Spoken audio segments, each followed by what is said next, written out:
Ang mabuting balita ng Panginoon ayon kay San Juan. Noong panahong iyon, sinabi ni Jesus sa mga Hudyo, "Kung ako lamang ang nagpapatotoo tungkol sa aking sarili, huwag ninyong tanggapin. Ngunit may ibang nagpapatotoo tungkol sa akin, at totoo ang kanyang sinasabi. Nagpasugo kayo kay Juan at nagpatotoo siya tungkol sa katotohanan. Hindi sa kailangan ko ang patotoo ng tao. Sinasabi ko lamang ito para maligtas kayo. Si Juan ay parang maningas na ilaw na nagliliwanag doon, at kayo'y sandaling nasiyahan sa kanyang liwanag. Ngunit may patotoo tungkol sa akin na higit na patotoo ni Juan. Ang mga gawang ipinagagawa sa akin ng Ama, at siya ko namang ginaganap. Iyan ang nagpapatotoo na ako'y sinugo niya.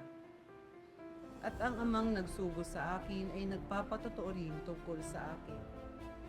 Kailanmay hindi ninyo narinig ang kanyang tinig at nakita ang kanyang anyo. Walang titak sa inyong puso ang kanyang salita, sapagkat hindi kayo nananalig sa akin na sinugo niya. Sinasaliksik ninyo ang mga kasulapan sa paniwalang doon ninyo matatagpuan ang buhay na walang hanggan. Ang mga ito ang nagpapatotoo tungkol sa akin, ngunit ayaw naman ninyong lumapit sa akin upang kayo'y magkaroon ng buhay. Hindi ako naghahangad ng parangal ng mga tao, ngunit kilala ko kayo. Alam kong wala kayong pag-ibig sa Diyos. Naparito ako sa ngalan ng aking Ama at ayaw ninyo akong tanggapin.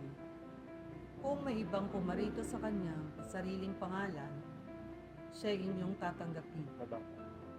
Ang hinahangad ninyo'y ang parangal ng isa't isa at hindi ang parangal na nanggagaling sa iisang Diyos. Paano kayong makapaniniwala? Huwag ninyong isiping ako ang magsasakdal sa Ama laban sa inyo. Si Moises na inaasahan ninyo siyang maghaharap ng sakdal laban sa inyo. Kung talagang pinaniniwalaan ninyo si Moises, ako'y paniniwalaan din sana ninyo, sapagkat sumulat siya tungkol sa akin.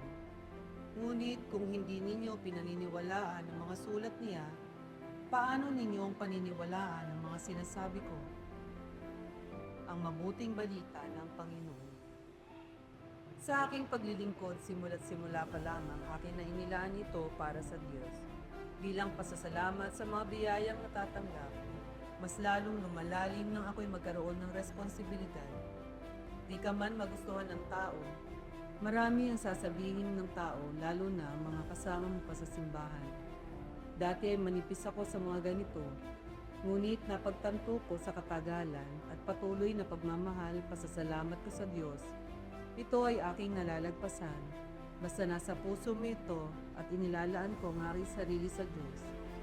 Iba man ang tingin ng iba sa akin para sa Diyos at masabing isa akong anak ng Diyos, dapat ay makita sa akin si Jesus at matuto ako magpakababa, magpatawad at higit sa lahat makipagkapwa. Dumating man ang mga pagsubok sa buhay, lalo akong kumapit sa Kanya, para sa Kanya, at lagi kong hinihiling na patibayin pa rin ako sa mga pagsubok sa panahong kaya ko pang maglingkod para sa Diyos. Manalangin tayo. Panginoon, sa panahon ng aking paglilingkod, di man ako magustuhan ng tao, gabayan mo pa din po ako na maglingkod ng tapat at buong puso na isabuhay ang iyong mga salita. Pakatatagin mo po ako, ano man ang sasabihin ng iba, maging karapat-dapat nawa ako para sa kaharian mo. Bigyan mo po ako ng talino at ng malinis na puso at isip, tatag ng loob at haba ng pangunawa, nang sa gayon ay makapaglingkod ako ng naaayon sa iyong kalooban. Amen.